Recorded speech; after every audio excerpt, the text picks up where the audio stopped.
All right, welcome back. Thanks. I just needed to basically stretch my back.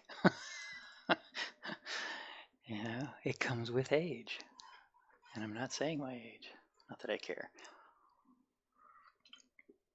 All right, DRM JG, welcome. Tony Code, glad you're still sticking around. Let's see. I've heard about these 3D editor, but never used it. What does it edit other than text? I mean, what is the name of the editor? Oh, the name of the editor is Iron. Okay. Iron is the name of the text editor made by Dark Viking Software. And our website under development, darkviking.com. Okay. What other things can you edit beside text? Right now, we are just editing text. We don't have any great plans to edit necessarily other resources like 3D meshes or pictures or anything. There are better tools for that, of course, Photoshop and Maya and the other authoring tools. So we're pretty much focused on source code. Um, that is our goal, is to make programmers more efficient, at least when it comes to authoring and editing text. Not to say that we may not, or not to say that being able to edit things later on, that who knows, that may come up. If that's what drives new development in Iron, we may go that way. But we have a huge list of features and plans, and some things that we're not ready to discuss them because it's a ways off. But we're hoping that they will blow you away, and that editing a picture will still remain in Photoshop. Use the right tool. Um, let's see. Oh, I want to call out Yana Seattle. I'm glad you're here, and thank you. You made a donation a long time ago to our effort, and I never got a chance to thank you in front of everybody else. That was very cool. Um, glad you're back. I know it had been a long time since I've done any kind of streaming. Um, kind of picking it up now as Iron's progressed quite a bit further. And right now we're actually kind of cutting it back for the prototype. We're kind of scaling back and we want to get it into people's hands. So Tony Code, yes, you can soon in the next month get your hands on Iron. And we hope you will, and everybody else, because we definitely need feedback. The pile of features yet to be implemented is huge. And we kind of want to enable as many people as possible and do that in the right order. So that's kind of our game plan. And before the break, I was talking about why don't we have stream selections, and it just hasn't bubbled to the top as the most important thing. We'll make transitioning for new programmers, or maybe more so for seasoned programmers, a little bit more of an effort because stream selections won't be there. But column selections are king. They rule, and you'll never go back. You just stream selections will seem weird, even though that's the norm. Okay. And if you think about it, holding a phone to your ear that you often want to look at is weird, but that's the norm.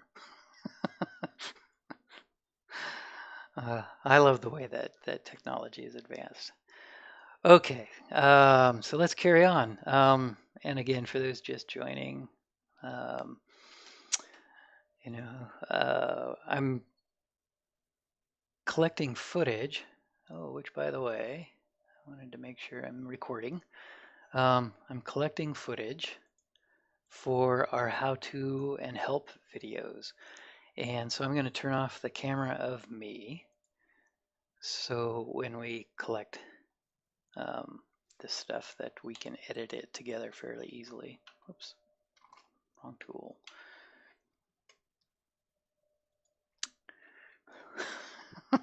Okay, turn that off.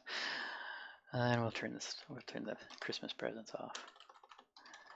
Okay, again, what use does that have? I really don't know, but it tends to make me laugh. And, we'll have screensavers and other things that can be turned on and off. And this was just an example. I think a year, gosh, it might even be as long as a year and a half ago, I was ill for Christmas for several weeks. And all I could think of is like, what do I want for Christmas besides getting better? So I added that in, and it was actually an exercise in dealing with iron's interpolation model, and also its physics system that's built into iron, and it kind of solidified, some of the simulations and all these interpretations and or interpolations that go on inside of iron. It was actually kind of crucial in finding a really deep-rooted bug. So there was some value to it, other than just making kind of a silly screensaver. But silly screensavers make me laugh. And we want to have fun while we're coding, right? Writing software can be kind of dull at moments, and that's part of why we're doing the 3D thing. I made video games for years, worked on many different projects. I worked at LucasArts, I worked for Dark Horse Comics, and I'd be coding on a project, a video game. We did Star Wars Bounty Hunter, and um, you work on software so long, and you never actually see the game. You might be making tools, and just get really deep, and you kind of lose track of, gosh, what am I doing this for? I'm beating myself up. I can't see anything, and I'm just you know bored to tears, and I'm just kind of like, this bores me to tears. Not to pick on anybody in particular. This bores me to tears. And I'd find myself out in the middle of nowhere in programming land and just like, wow, why am I doing this? It's 2 in the morning. I know I've got a deadline. We're chasing down bugs, and it's kind of like I can't see what's going on. I've lost track of the woods, because this is just about as inspiring as, dirt. I'm not trying to bash these tools, other than this is the norm, and I'm kind of sad about that.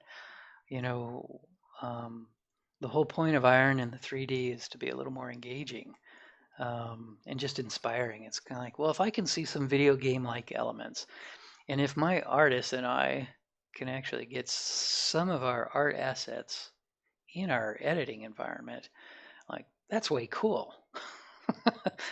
I don't lose track of why am I beating myself up so hard to write code in software, in kind of dead, boring, and bland. Um, that's the 1984 look. That's kind of what we refer to as the 1984 look. It really hasn't progressed, and personally, it's like in Joe versus the volcano with the, I don't know, where they fluorescent lights in the office, and he goes, it just sucks the life out of me. I don't remember the quote exactly, but that's kind of the 1984. Over time, it just kind of sucks the life, and I just want to be more engaged, and I also want a tool that works more the way I do, and is just fun, because programming should be fun. Um, all right, so that's a long enough sidetrack. Let's do some multi-select. Now, multi-select in other tools um, are great. In other words, once you use multi-select, multiple carets, it's got different names: multi-cursor, multi-edit. There's plugins for those tools that don't do it natively. Um, all I can say is, whatever you're using, whether you're a beginner or a seasoned person, learn the multi-select feature. I don't, I can only kind of give you my opinion, but I will never go back. It is so powerful. And I'm kind of an old dog, so new programmers probably think, oh yeah, multi-select. That's We learned that in kindergarten, and you probably did. And if you haven't yet, as a seasoned programmer like myself, definitely make the effort.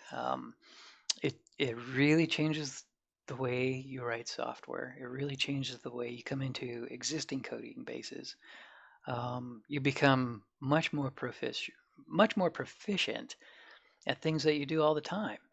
And if you try to go back to an environment like Word or Google Docs and you don't have multi-select, and you don't have virtual space editing, by the way, but multi-select, it's kind of like, ah, crap, I can't get anything done. It's kind of like, oh, it'd be so simple if it only had multi-select.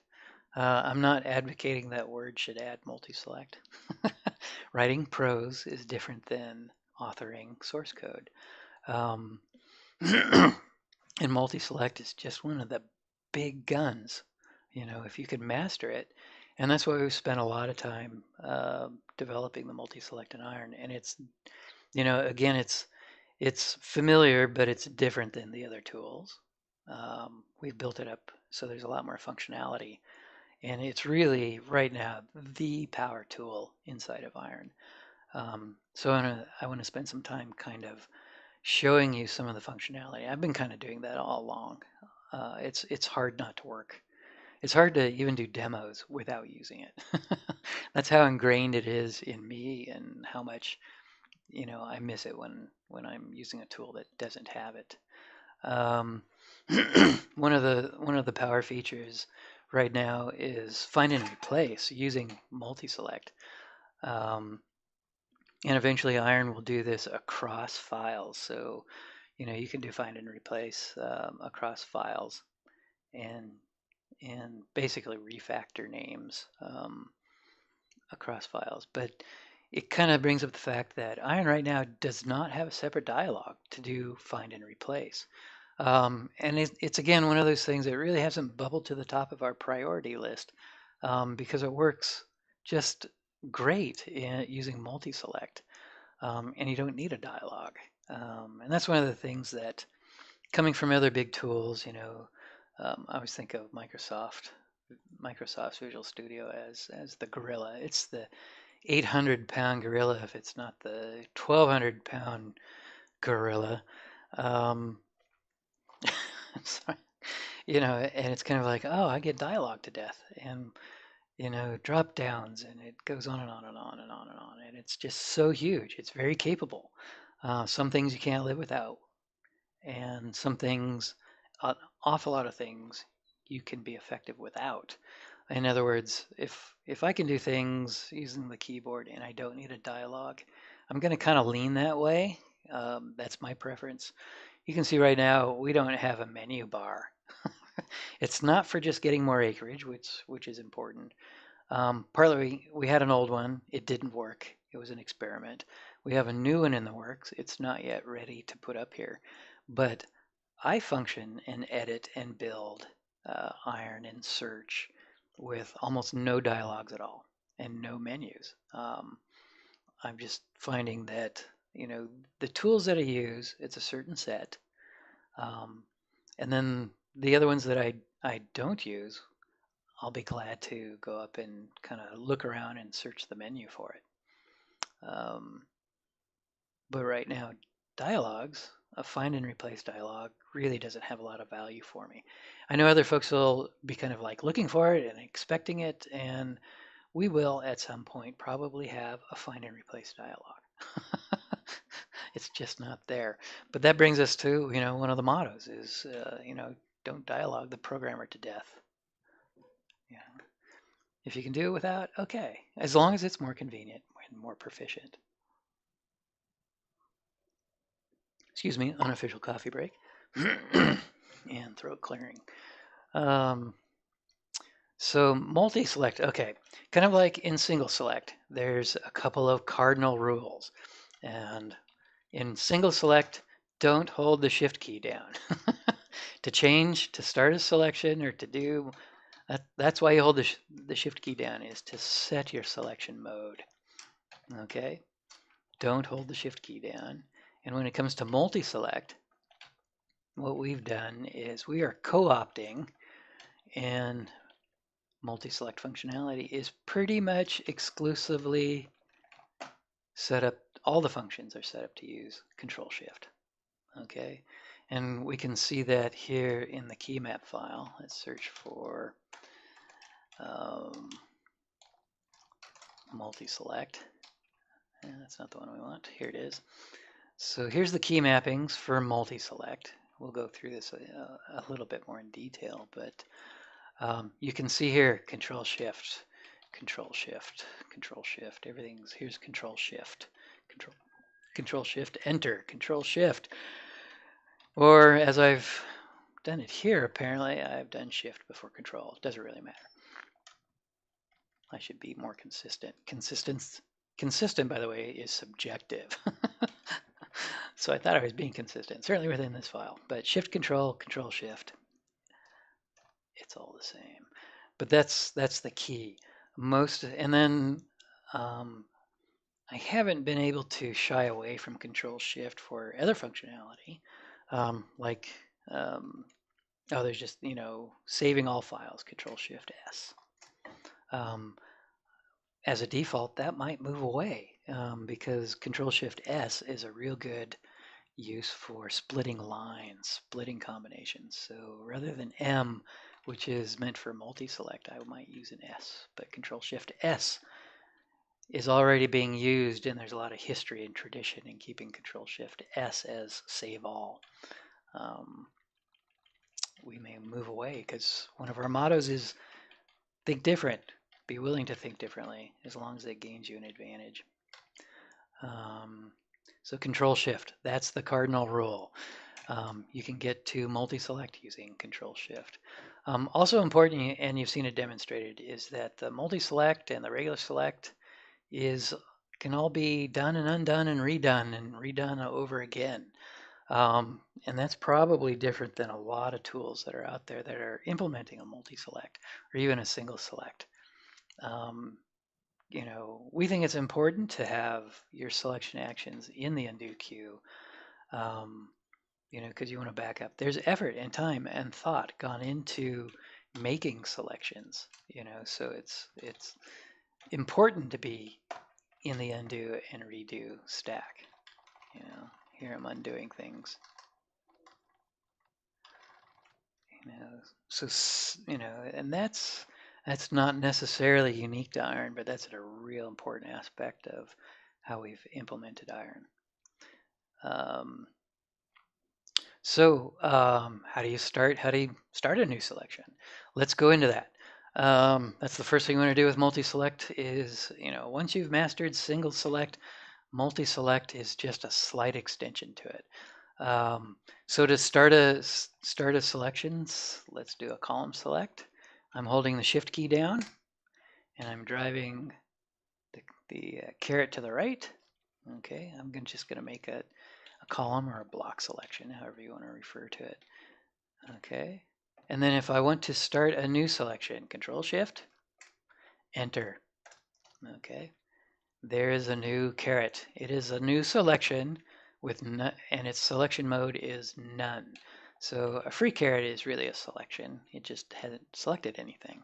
And you can drive around wherever you want and start a new selection. So I'm going to hold down the Shift key and do an arrow to the left this time. Okay, so there's another selection. And then Control Shift Enter. I've got a new selection or a free caret. Free carrots, free apples, free anything. Okay, and then I can mix selections. I can do, I'm gonna do a line selection. Okay, so that's one way to start a new selection. And then if you want to cancel selections, like regular or multi-selections, you do it in parts. You use the escape. That canceled that selection. That removed that caret. Canceled that one. I'm just hitting escape here. Okay, I'm just doing it in kind of slow motion. Okay, so that's the way to cancel. Let me redo that. Okay, whoops, too far. Okay, so here, I do this all the time. I just hold the escape key. Boom, they all go away. Now, let's put them all back.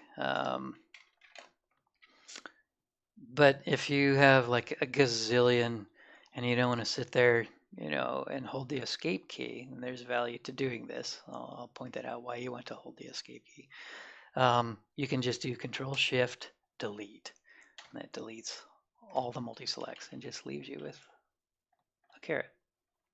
Okay. So another way to start multi-selection is, it's not just adding a new caret, but you can add a new selection. So let's come down here, and I'm going to make a selection, column selection. Hold the Shift key, arrow over to the right, let go of the Shift key. Again, I can just kind of move around. And I can use my control characters, my cursor controls. And the selection stays persistent. Okay. Okay. So now I want to start a new selection. So if I hold Control Shift and I do a down arrow, I've created a new selection. All right. So these are, they're defaulted to being latched. And the idea of latching is that multiple selections move together. And let me show that a little more clearly. Okay, so these selections are independent. They're not latched. Okay, I'm just working with the current selection. They're not latched. All right. So now if I latch it, I'm holding the Control Shift and the Space key. Changes color, changes the caret shape, and now they're tied together. Left and rightish. All right. Let's undo that. Undoing now. All right. And we'll just escape. Okay, so the way to start a new selection is Control Shift and down arrow. So those are all independent. Okay, I can unlatch, Control Shift Space, and I'm just working with one caret. Okay, I can relatch. Okay. Unlatch. Okay. I can cancel that current selection. Now it's just a free caret.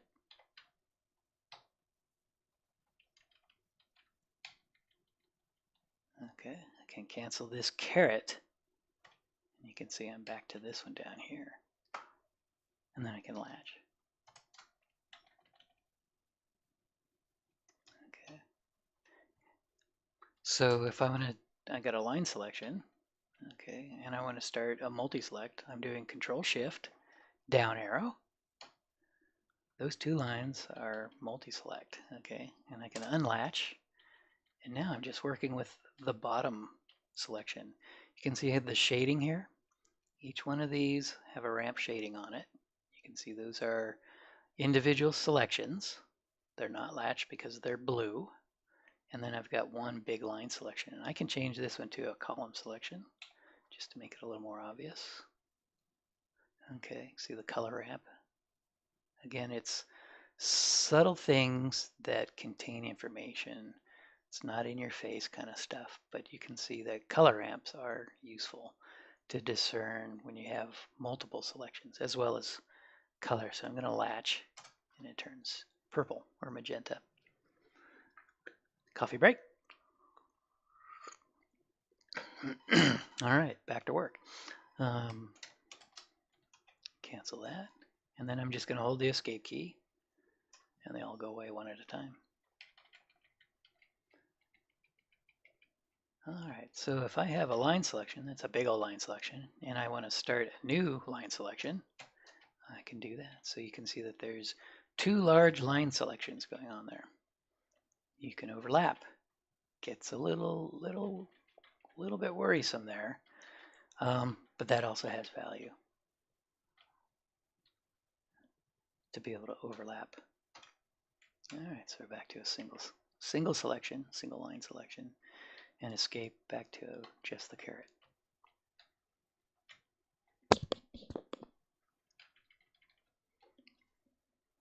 Hugo_R, welcome. Glad you're here. And Austin Girl, you too, welcome. I'm glad you're here. My name's John Dark Viking, and this is Iron. Um, this is our new editor, which has 3D, and I'm right now collecting raw footage for our help and how-to videos, and I'm showing the multi-select features. Glad you're here.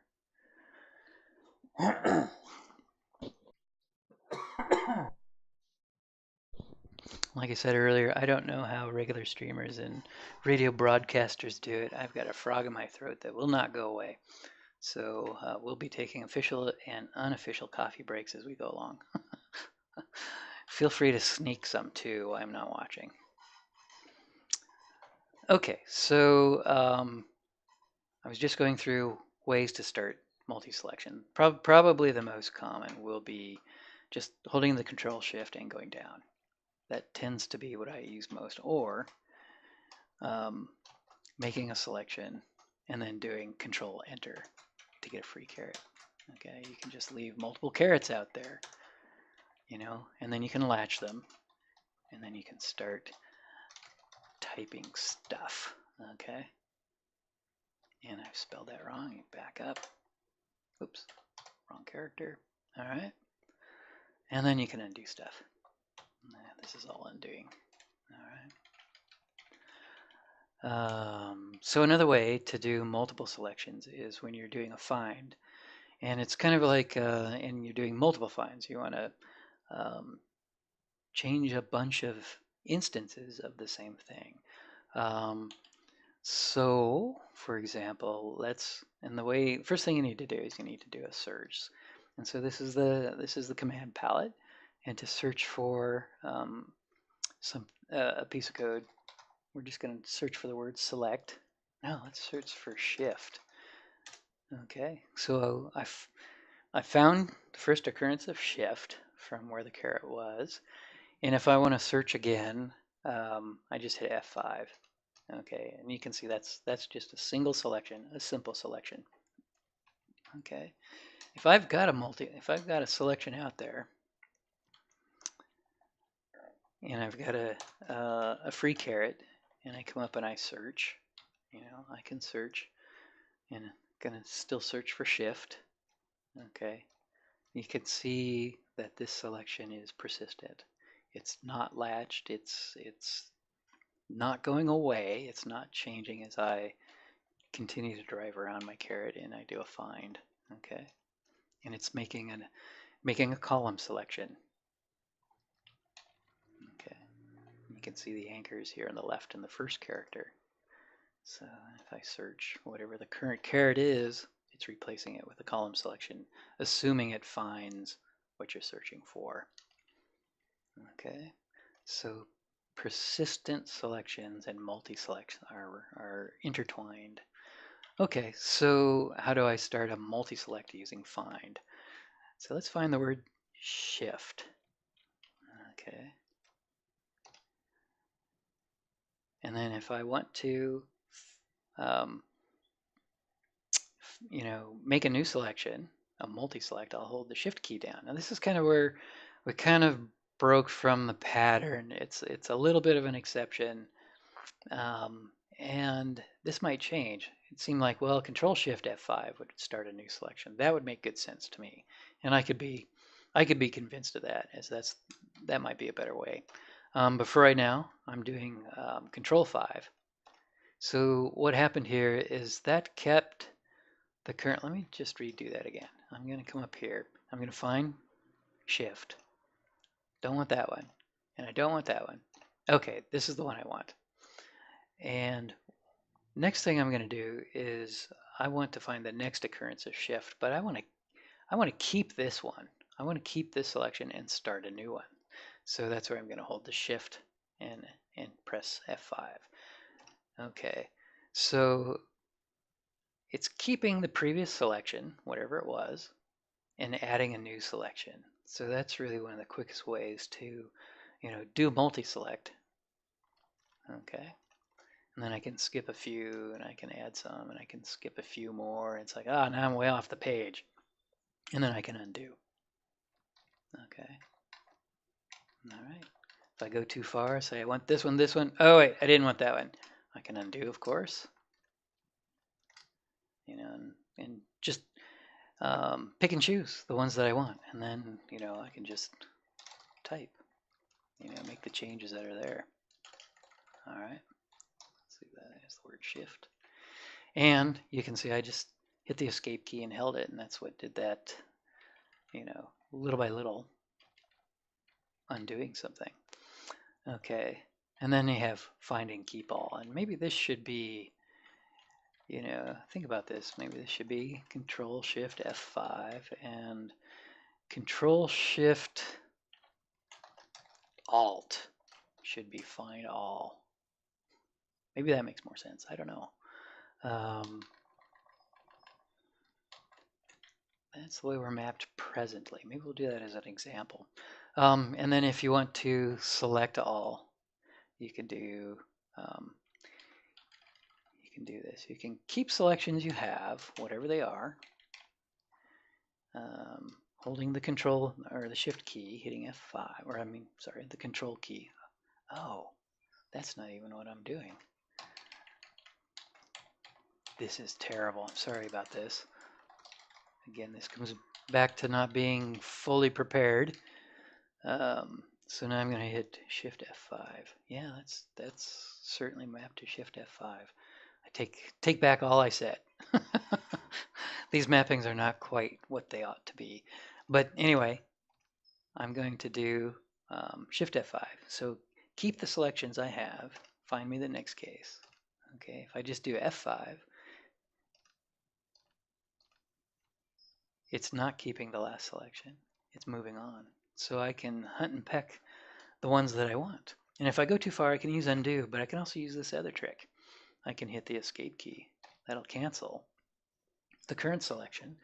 Hit escape again. That'll cancel that caret.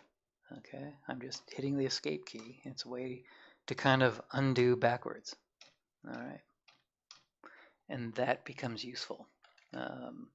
Here I'm going to demonstrate select all, Control Shift A. That just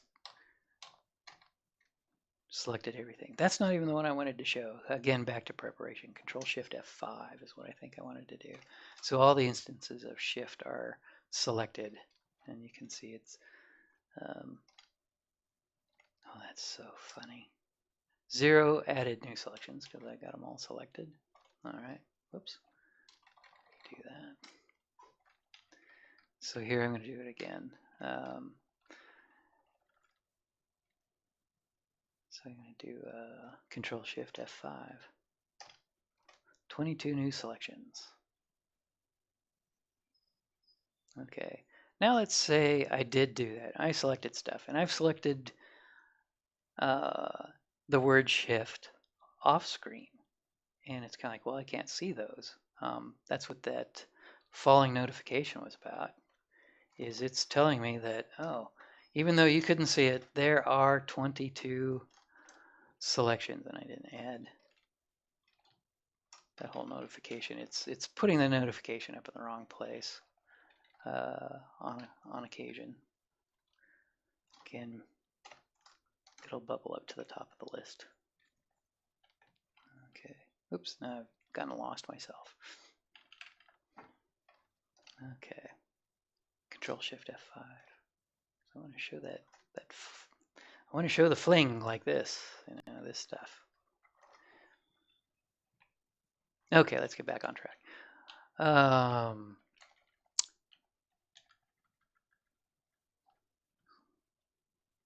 So when I do select things off screen, I'm going to do a, select all, Control Shift F5. Okay, there it says 21 new selections for the word shift. Some of those selections are off screen. So let's say I'm changing a variable name. I'm adding shift me new for some reason. Okay, and so all those selections that I've made off screen, I can't see those. I'm just kind of having faith, or I would if I were using another tool, that I've actually selected the things I mean to, and and then I'm making the changes off screen. Making change off screen is fine when you can see what's going on, but it making the selection off screen is kind of dangerous. You don't know what you've selected.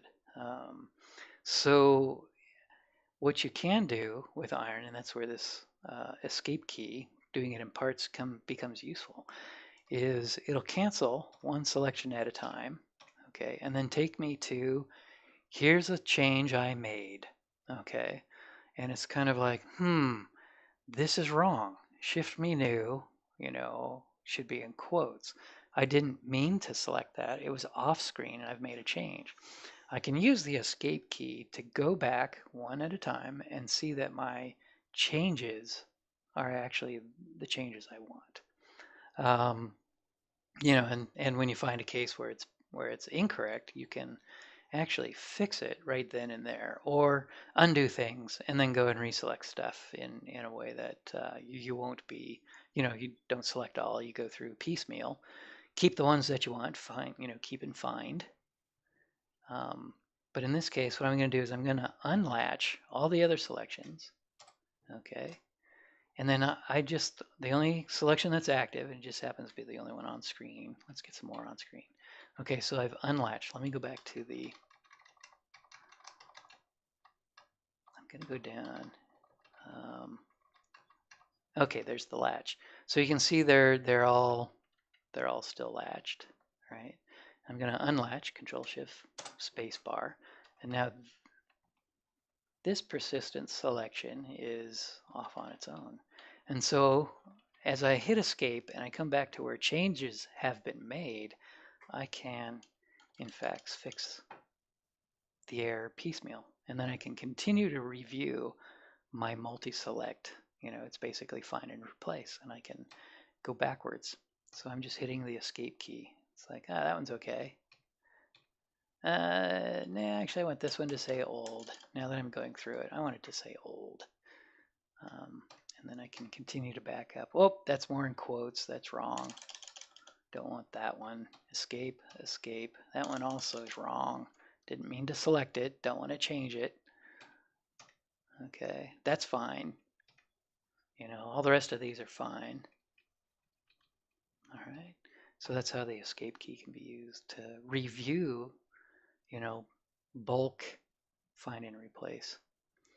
And then if all that fails, you can undo and start over. And that's what I'm doing now. I'm just holding down the undo key.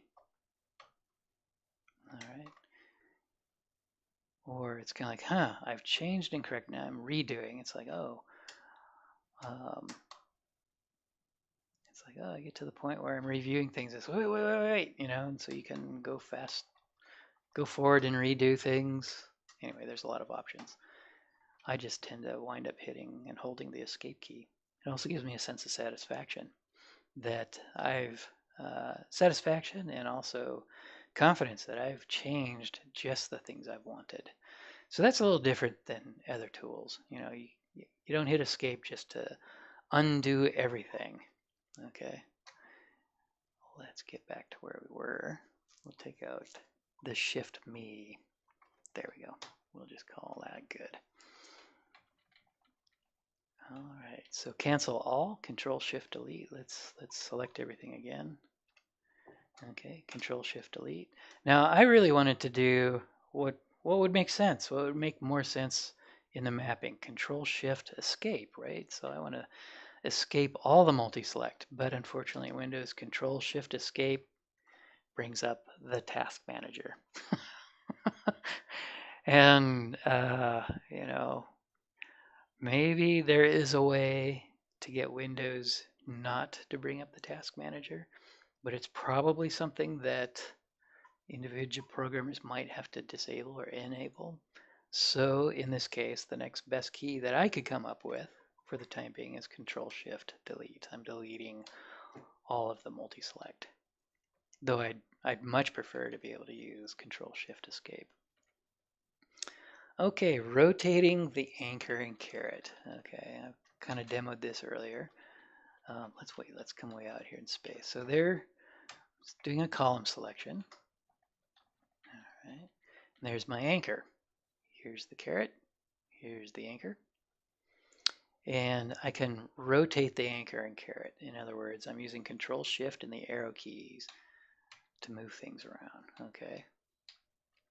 Now that becomes really useful when you're doing multi-select. So let's do some selections. Say I select this, and then I get a free caret, and I come down here, and I select in this direction from left to right. Okay, I'm going to do a multi-select, add a new multi-select. I go downstream. I'm going to unlatch. I'm going to latch, and then I'm just going to do another free caret by doing Control Shift Enter. And then I'm going to select, do a column select from left to right. And actually, I'm going to do it from the bottom up. Okay, so you can see now I've got carets and anchors kind of going every which way. And when I type things, it's like, where does the change occur? Oh, wait, I need to latch, so I can undo that. I'm going to latch it, Control Shift Space. Okay, turns purple and all the carets change. So now I type hello. And it's kind of like, well, wait a second. For some of them, for some of the selections, it's correct. Some of the selections, it's not. So selections have direction, whether you're selecting from left to right, top to bottom, bottom to top. But now that I've made selections in all kinds of directions, I can use the single selection capability, hold the control Shift and arrow. I can use that to reorient single selections. And when it's latched, I can do that for multi-selections. So now they show up, they're in the same place. Hello there. Okay. So rotating the anchor and caret can become useful. Okay. Let me unlatch. Well, let's actually back out. Let's leave it messy again. All right. And so we're unlatched. Which caret? Yeah, we're here. All right. Bottom to top. And it's kind of like, I don't actually want to work with this. Let's say I don't actually want to work with this. I'm skipping down to this example here, next in previous selection. I don't want to work with this one, actually. I want to work with the selection that's in the middle, but I don't want to lose these two selections. I spent time and effort and probably money to select this and this. And what I really want to work with is this little selection here. Well, in persistent selections, you can do that. You can do Control Shift N, next selection. Okay, next selection. So I can move around amongst my 4 selections. Okay, I can go previous selection. All right, so now I'm working here. Okay, the power of persistent selections is kind of unrealized. Even as I use it, I kind of like learn new tricks and new things that, oh, that's damn handy. And I think you will too. Okay. And I think that's an offering that we have. I don't know if other tools have the ability to move from one multi-selection to the next, but that becomes useful and powerful. All right, so that's previous and next. Okay, splitting and combining. Control M. M stood for multi-select. So if I've made a column selection. Let's just do it from left to right. And it's kind of, oh, I actually want, I can do the hello there, type on all the lines with the multi-caret.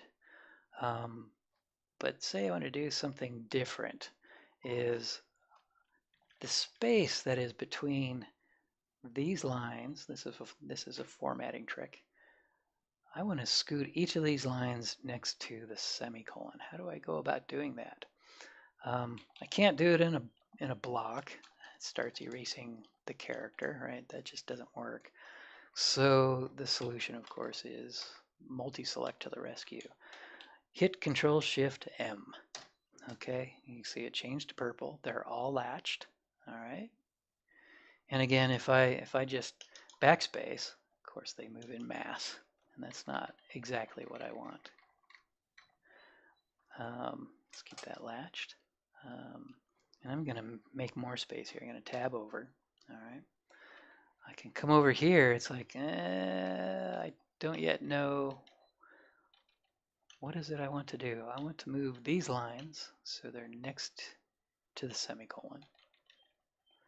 Wow, how can I do that? Well, I've got multi-select going and I can just shift tab. Shift tab will move back each line independently, each selection, until it encounters a non-white space character. Okay, so I'm shift tab, I'm gonna do one more shift tab. Okay, you can see some of the lines have moved back in the multi-select as far as they can go. Shift tab, all right, and shift tab. And I think if I do one more, nothing's gonna happen. That's correct. Okay, so it's a wow. Excuse me. So you can see how multi-select and splitting column selects into multi-selects can be very useful. And then if I want to add a space here and a space here, I can do that. Of course, to me, this is, wow, scary, tiresome. Say I want to do the opposite. Let's quit those selections. It's like, crud, how do I move all of these over so they're kind of neat and aligned horizontally? Well, there's all kinds of tricks we can do here. Can I search for a colon? Yes, I can do that. Okay, I'm not going to explain why, but I may not be able to search for a colon. Can I search for a colon? I can do this, I bet.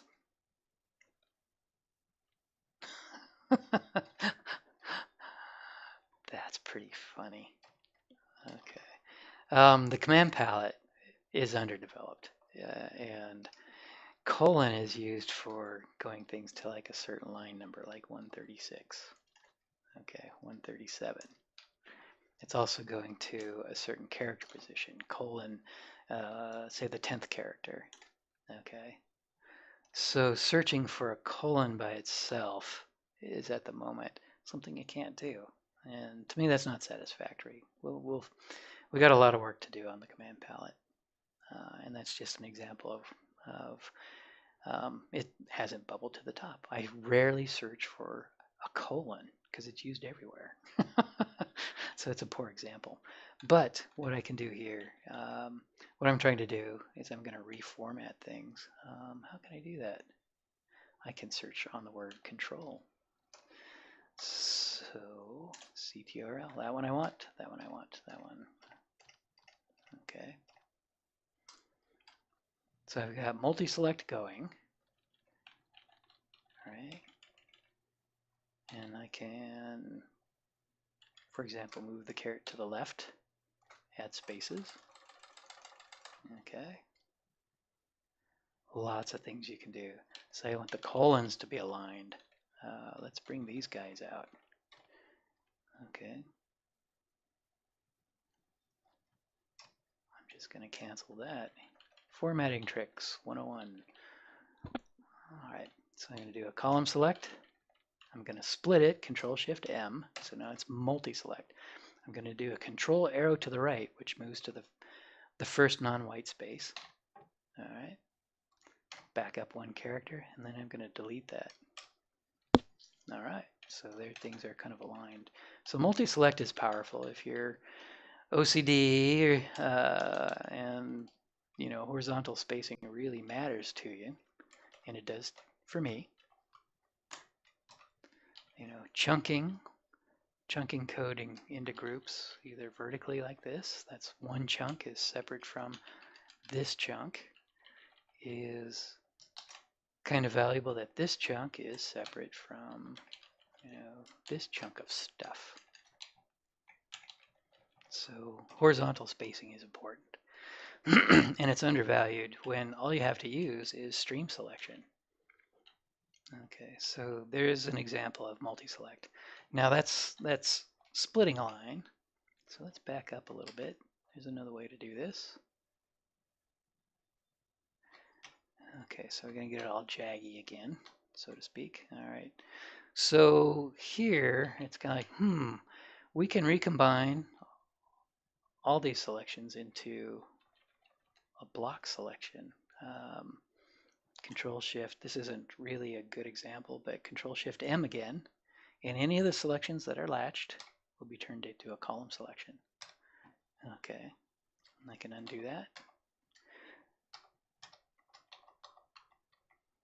Okay, so it's a way to get back to, excuse me, selecting columns is to combine previous selections. I think probably a better example, let's come up with one. I'm going to do Control Shift Arrow, and I'm going to drag this back. I'm going to split it into a multi-select, Control Shift M, and Control Arrow to the first character. Okay, and back up, and I'm going to delete that stuff. Delete this, and everything aligns.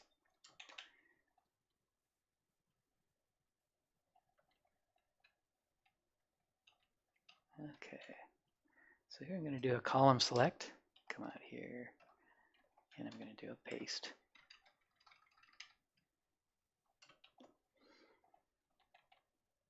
And I'm going to kind of do our similar trick here. It's like, multi-select. And you can kind of think of this as shaping. Okay, so now I've shaped my selection. Ooh, I'm going to tab over just to give us more space. Okay, so this selection has a shape that matches the jaggies on the right. All right. So for some reason, let's go back over here. We can scoot back to the left. I've kind of gotten lost in my example here, but recombine. Okay, I can split again. Still have the same lines. Come back here, Control Arrow. Yeah. Put in equals something, equals quotes, semicolon. Oh wait, there's a lot of space there. Multi-select, split it into a multi-select. Okay. Drag this back over here. Shift tab. Actually, let's go all the way to the double quotes. Shift tab. Okay. Gonna hold the escape key.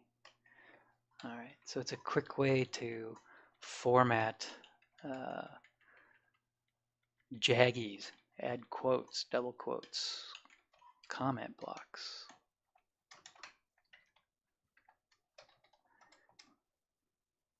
All right. Let's undo.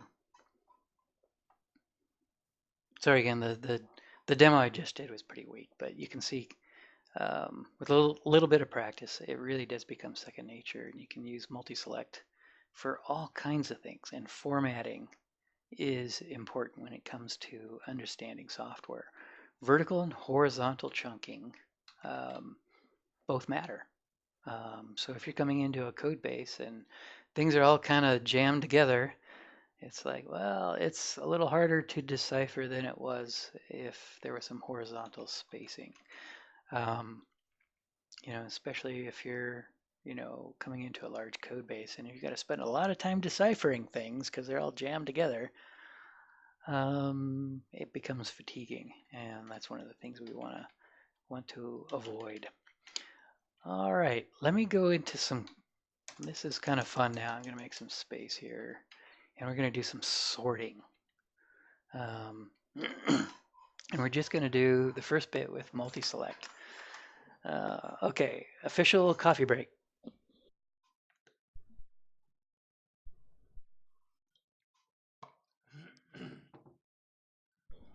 All right, back from break.